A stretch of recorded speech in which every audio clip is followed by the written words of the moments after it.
Shalom, selamat hari Minggu, saudara-saudara sekalian. Firman Tuhan hari ini diambil dari Injil Yohanes 15 ayat 1-8 yang akan saya bacakan bagi saudara-saudara sekalian. Pokok anggur yang benar. Akulah pokok anggur yang benar dan Bapakulah pengusahanya. Setiap ranting padaku yang tidak berbuah dipotongnya, dan setiap ranting yang berbuah dibersihkannya, supaya ia lebih banyak berbuah. Kamu memang sudah bersih karena firman yang telah kukatakan kepadamu. Tinggallah di dalam aku dan aku di dalam kamu. Sama seperti ranting tidak dapat berbuah dari dirinya sendiri kalau ia tidak tinggal pada pokok anggur. Demikian juga kamu tidak berbuah jikalau kamu tidak tinggal di dalam aku. Akulah pokok anggur dan kamulah ranting-rantingnya. Barang siapa tinggal di dalam aku dan aku di dalam dia, ia berbuah banyak, sebab di luar aku kamu tidak dapat berbuat apa-apa. Barang siapa tidak tinggal di dalam aku, ia dibuang keluar seperti ranting dan menjadi kering. Kemudian dikumpulkan orang dan dicampakkan ke dalam api lalu dibakar. Jikalau kamu tinggal di dalam aku dan firmanku tinggal di dalam kamu, mintalah apa saja yang kamu kehendaki dan kamu akan menerimanya. Dalam hal inilah Bapakku dipermuliakan, yaitu jika kamu berbuah banyak. Dan dengan demikian kamu adalah murid-muridku. Amin. Ya. Tema khotbah kita pada pagi hari ini adalah tinggal di dalam Kristus dan berbuah banyak. Tinggal di dalam Kristus dan berbuah banyak. Ya. Tuhan Yesus mewahyukan dirinya sebagai pokok anggur atau pohon anggur. Dan Bapa di surga diwahyukan sebagai pengusahanya atau pemilik dari pohon anggur itu. Saudara-saudara, saya renungkan betapa banyak hal dalam kehidupan sehari-hari sebenarnya ketika Sang Pencipta menggunakannya, itu dapat dipakai sebagai ilustrasi pewahyuan tentang dirinya, ataupun juga ilustrasi hubungan kita dengan Tuhan itu sendiri. Itu sebabnya ketika Tuhan menciptakan langit dan bumi ini, dan Dia menaruh kita di dalamnya, sebenarnya itu tidak hanya berbicara tentang hal-hal yang alami, yang natural, kehidupan sehari-hari yang sementara, tetapi sesungguhnya di mata Sang Pencipta dan di mata Sang Juru Selamat kita, itu semua dapat dipakainya untuk mewahyukan kebenaran tentang dirinya maupun juga tentang relasi kita umatnya dengan Tuhan itu sendiri. Nah, ketika Tuhan mewahyukan dirinya sebagai pokok anggur atau pohon anggur, Tuhan rupanya menyatakan bahwa kitalah ranting-rantingnya. Tuhan Yesus adalah pokok anggur dan kita adalah ranting-rantingnya. Apa artinya? Saudara-saudara, bahwa Tuhan itu pokoknya, pokok anggur, dan kita ranting-rantingnya. Nah, jikalau kita melihat sejarah di dalam Alkitab, kehidupan manusia, sebenarnya sebelum kedatangan Tuhan Yesus ke dunia ini, kita semua manusia itu berasal dari pokok anggurnya Adam.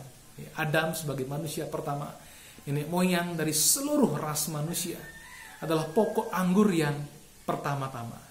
Namun demikian, karena kejatuhan Adam ke dalam dosa, maka Adam tidak bisa lagi menghantar keturunannya kepada hidup yang kekal. Kita sebagai anak-anak Adam secara natural, tidak bisa dihantar kepada hidup yang kekal dengan kehidupan yang dikaruniakan atau yang kita terima dari Adam. Saudara-saudara, diperlukan sesuatu kehidupan yang baru. Itu sebabnya Kristus datang sebagai pokok anggur, sebagai pohon anggur yang baru. Dan kita melalui iman kepadanya kini dicangkokkan kepadanya. Cangkok merupakan salah satu metode dalam perkebunan, saudara-saudara. Saya yakin kita yang hidup di daerah pedesaan ataupun juga mempelajari perkebunan pasti mengetahui hal ini. Pencangkokan adalah hal yang biasa.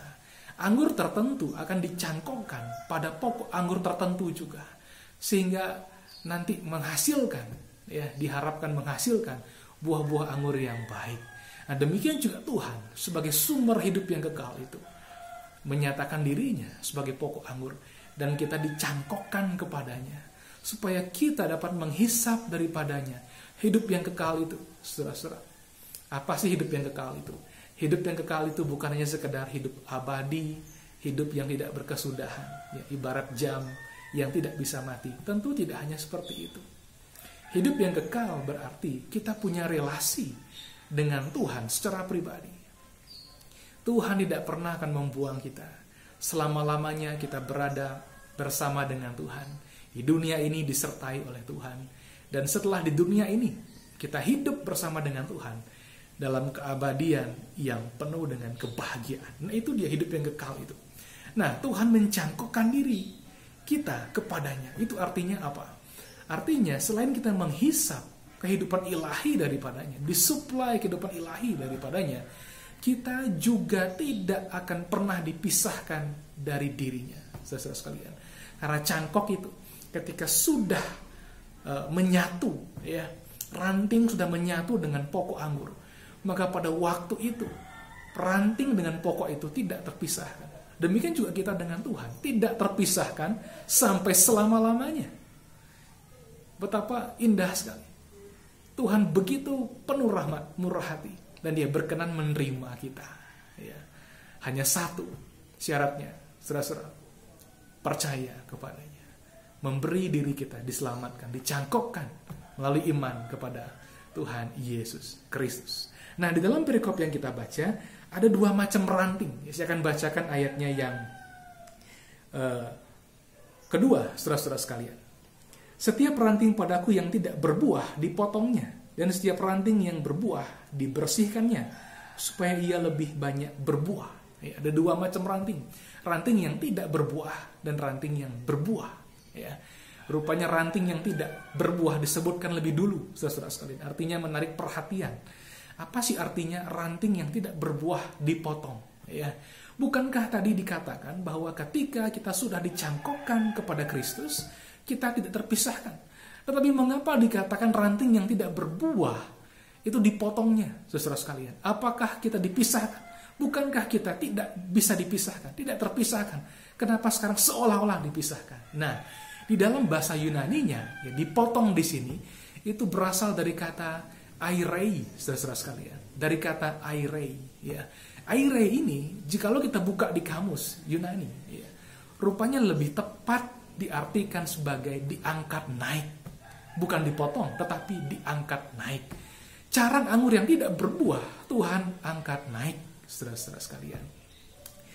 Ketika saya memperhatikan, ya, metode-metode petani anggur merawat anggurnya, maka rupanya hal ini pun juga ada. Sebenarnya, ya, pohon anggur, ranting-rantingnya secara khusus itu didesain untuk menikmati sinar matahari sepanjang tahun, saudara sekalian. Pohon anggur diharapkan mendapat sinar matahari yang penuh, sehingga nanti justru akan menolong ranting-ranting anggur ini berbuah. Ya. Nah, ketika ada ranting yang tidak berbuah, maka ranting itu diangkat, diairei, saudara sekalian. Sehingga ranting itu mendapatkan sinar yang berlimpah. Ya. Dari ranting yang jatuh ke bawah, kini diangkat menjadi ranting yang naik ke atas. Supaya ranting ini mendapat sinar matahari. Tujuannya adalah supaya proses fotosintesis, ya, produksi makanan di dalam ranting ini sungguh-sungguh dapat terjadi dengan maksimal. Sehingga ranting ini bertumbuh menjadi besar, gemuk, dan akhirnya nutrisi yang berkelimpahan itu membuat ranting ini pada akhirnya berbuah. Ya. Saya merenungkan apa sih artinya ranting yang tidak berbuah, yang jatuh ke bawah di dalam konteks perkebunan anggur, kemudian diangkat naik. Itu menggambarkan orang yang terpuruk, saudara-saudara sekalian. Orang yang jatuh ke bawah. Apa sebabnya seseorang bisa terpuruk? Jikalau kita renungkan, ada banyak penyebabnya. Seseorang bisa terpuruk, bisa jadi karena tubuhnya sakit. Seseorang bisa terpuruk, bisa jadi juga karena ekonominya mengalami kesulitan yang parah. Orang bisa terpuruk, bisa jadi karena kehilangan orang yang dikasihi, ditinggal oleh orang yang dikasihi. Nah, orang juga bisa terpuruk, bisa jadi karena merasa sendiri, ya, merasa tidak punya siapa-siapa, sehingga sedikit demi sedikit kehidupannya mulai menurun, saudara-saudara sekalian. Nah, seandainya ada umat Tuhan yang seperti itu, seandainya kita seperti itu, dalam kondisi yang terpuruk, kabar baiknya adalah Tuhan tidak akan pernah memotong kita. Saya ulangi, sekalipun kita berada dalam kondisi yang terpuruk, Tuhan tidak akan pernah memotong kita. Tuhan justru akan mengairei kita, dinaikkan ke atas, supaya kita mendapat cahaya, sinar matahari yang berlimpah. Sehingga kehidupan ilahi yang disuplai oleh Tuhan, itu bereaksi, termanifestasi. Kita dikuatkan, kita diisi, akhirnya kita berbuah. Ya, secara praktis, Orang-orang yang dalam kondisi terpuruk, saudara-saudara sekalian, sesungguhnya membutuhkan kata-kata yang mengangkat dia. Kata-kata dorongan. Kata-kata yang mengangkat. Kata-kata dorongan terbaik itu berasal dari Injil. Dari Alkitab. Jikalau kita memandang Alkitab dari sudut pandang Kristus dan dari karya penebusannya, maka sesungguhnya dari Kejadian sampai Wahyu, saudara sekalian, kita akan menemukan betapa firman Tuhan mengangkat kita naik. Kita yang terpuruk, yang sepertinya tidak punya pengharapan, yang sepertinya tidak mampu lagi, akan merasakan kuasa Tuhan mengangkat kita, saudara sekalian, memberikan sukacita, memberikan kekuatan yang baru, menyegarkan kita, mengisi kita dengan nutrisi baru, sehingga kita bisa bangkit kembali. Kita bersyukur Tuhan kita seperti itu. Begitu murah hati. Jadi hari ini, jikalau saudara-saudara dalam kondisi yang terpuruk, jangan kecil hati. Ya. Tuhan ada untuk mengangkat kita naik. Kabar baik Injil, kasih karunia itu, mengangkat kita naik kepada kehidupan, supaya kita dapat berbuah, memuliakan Bapa, dan kembali menikmati kehidupan yang berasal dari Tuhan. Ya, itu jenis ranting yang pertama, ranting yang tidak berbuah, diangkat oleh Tuhan naik, diairai, sehingga bisa berbuah kembali. Kemudian ada juga ranting yang berbuah, saudara-saudara sekalian. Nah, ranting yang berbuah dikatakan dibersihkannya. Saya akan bacakan ayat yang kedua B. Ya. Dan setiap ranting yang berbuah dibersihkannya, supaya ia lebih banyak berbuah. Setiap ranting yang berbuah dibersihkannya, supaya ia lebih banyak berbuah. Dibersihkan untuk lebih banyak berbuah. Ya. Di dalam konteks petani anggur yang berkebun anggur, apa sih artinya? Ranting anggur itu dibersihkan, saudara sekalian. Ranting anggur dibersihkan rupanya seperti ini. Ketika ranting anggur bertumbuh ya, dan juga sudah berbuah, maka untuk menantikan buah yang lebih banyak, petani anggur akan melihat ranting itu dengan hati-hati, bahkan menghitung tunas-tunas muda yang mulai tumbuh, saudara sekalian. Dan dari perhitungan itu, petani anggur yang ahli akan melihat juga ada beberapa daun yang harus dibuang, beberapa daun yang tua harus dibuang, sehingga tunas-tunas muda yang baik dan potensial ini dapat bertumbuh dengan baik dan akhirnya menghasilkan buah yang lebih banyak. Ya. Tuhan Yesus itu baik sekali. Dia tidak puas ketika kita hanya berbuah. Tuhan rindu kita lebih banyak berbuah, dan Tuhan tahu kita dapat lebih banyak berbuah, sehingga Tuhan membersihkan kita, saudara sekalian. Dengan apakah Tuhan membersihkan kita? Ya. Tuhan membersihkan kita dengan firman-Nya. Tuhan membersihkan kita bukan dengan bencana. Ya. Tuhan membersihkan kita bukan dengan penyakit. Tuhan membersihkan kita bukan dengan segala sesuatu yang menghancurkan. Tapi Tuhan membersihkan kita dengan firman-Nya. Seperti yang dikatakannya.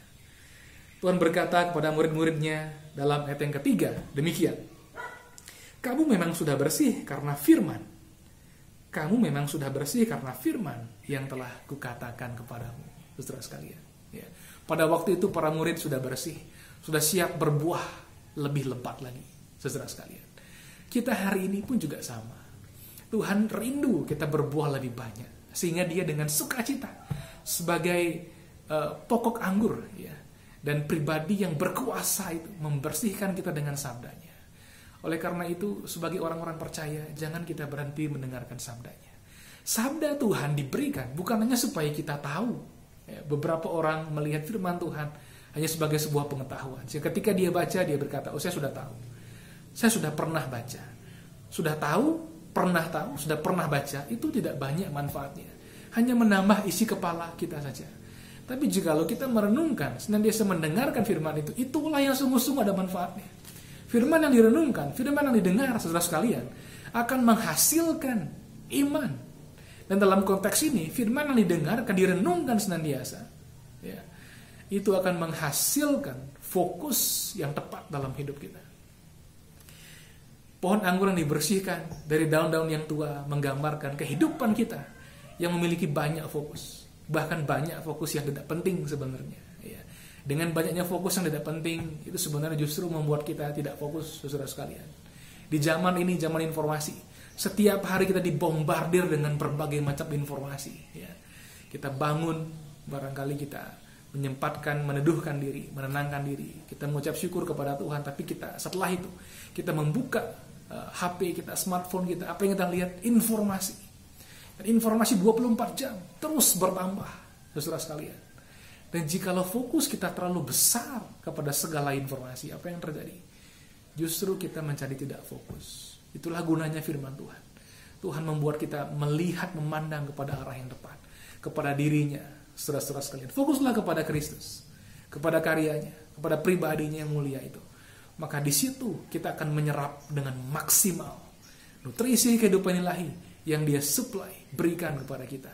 Di situ kita akan menikmati sinar wajahnya yang membuat supply kehidupan ilahi termanifestasi dalam hidup kita. Sehingga apa yang terjadi? Kita menjadi orang-orang yang berbuah lebat, ya. Menghasilkan sesuatu yang memuliakan Allah Bapa kita di sorga, saudara-saudara sekalian. Ranting yang tidak berbuah diangkatnya naik, diairai supaya berbuah. Ranting yang berbuah Tuhan bersihkan supaya lebih banyak berbuah. Dibersihkan dengan apa? Dengan firman-Nya. Dan Tuhan Yesus terus berpesan, tinggallah di dalam aku. Ya, tinggallah di dalam aku dan aku di dalam kamu. Tinggallah di dalam aku di dalam kamu. Dalam ranting ini, dalam diri kita, di dalamnya ada kehidupan Kristus, saudara sekalian. Dan tinggallah juga di dalam firman-Nya. Ya. Kita sudah berbuah, kemudian meningkat, berbuah banyak, puji Tuhan. Dan Tuhan juga masih punya hadiah kepada kita, janji yang berharga. Ya. Jikalau firman-Ku tinggal di dalam kamu, ya, jikalau firman Tuhan kita aminkan, kita praktekkan dalam hidup ini. Tidak hanya teori, kita renungkan, menghasilkan iman, kita praktekkan menjadi tindakan iman. Ya, Tuhan berkata, mintalah. Saya akan bacakan ayat yang ke-7. Ya. Jikalau kamu tinggal di dalam aku, dan firman-Ku tinggal di dalam kamu, mintalah apa saja yang kamu kehendaki, dan kamu akan menerimanya. Saya baca satu kali lagi, karena begitu indah. Jikalau kamu tinggal di dalam aku, dan firman-Ku tinggal di dalam kamu, mintalah apa saja yang kamu kehendaki, dan kamu akan menerimanya. Mintalah apa saja yang kamu kehendaki. Saudara-saudara, punya permintaan kepada Tuhan. Ya, pastikan kita berada dalam firman-Nya. Dan mintalah. Mengapa hal ini berkaitan? Orang yang berada dalam firman Tuhan tahu apa yang Tuhan karuniakan kepadanya. Tahu apa isi firman-Nya. Tahu apa isi yang dijanjikannya. Sehingga kita meminta sesuatu yang selaras dengan pikiran Tuhan, dengan rencananya, dengan janjinya kepada kita. Bahkan saya percaya jikalau kita hidup dalam Kristus, Kristus di dalam kita, kita disatukan. Kita menjadi orang-orang yang memiliki pikiran Kristus, dan kita menjadi orang-orang yang memiliki kehendak Kristus dalam diri kita. Sehingga ketika kita meminta sesuatu, hal itu pun selaras dengan Dia, dengan sabdanya. Sehingga apapun yang kita minta, saudara sekalian, Tuhan mengaruniakannya kepada kita.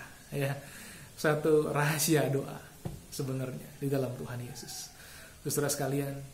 Dan Tuhan rindu, ya, kita menjadi orang-orang yang sungguh-sungguh mengalami Tuhan hidup dalam diri kita. Tuhan hidup dalam setiap diri orang percaya. Yang penting adalah kita sungguh-sungguh tinggal di dalam Kristus. Memberi diri kita dicangkokkan melalui iman kepada Tuhan Yesus. Kemudian kita berbuah. Tuhan bersihkan, kita berbuah lebih banyak. Jikalau ada yang tidak berbuah, Tuhan angkat naik. Diairai, mendapat sinar matahari.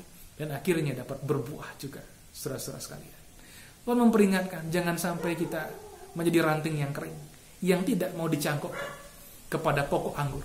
Ya, di dalam perjalanan kisah murid-murid, Yudas Iskariot adalah orang yang tidak memberi dirinya dicangkokkan, saudara-saudara sekalian. Di dalam Yohanes 6 ayat 64 dikatakan begini. Dalam Yohanes 6 ayatnya yang ke-64 dikatakan seperti ini. Tetapi di antaramu ada yang tidak percaya. Tetapi di antaramu ada yang tidak percaya. Sebab Yesus tahu dari semula siapa yang tidak percaya dan siapa yang akan menyerahkan Dia. Yang tidak percaya menyerahkan Kristus siapa namanya? Yudas Iskariot. Kita semua tahu. Dan dari mulanya, menurut Yohanes 6 ayat 64, rupanya tidak percaya kepada Kristus. Kelihatannya percaya. Bareng-bareng rame-rame dalam komunitas murid-murid rasul-rasul Kristus.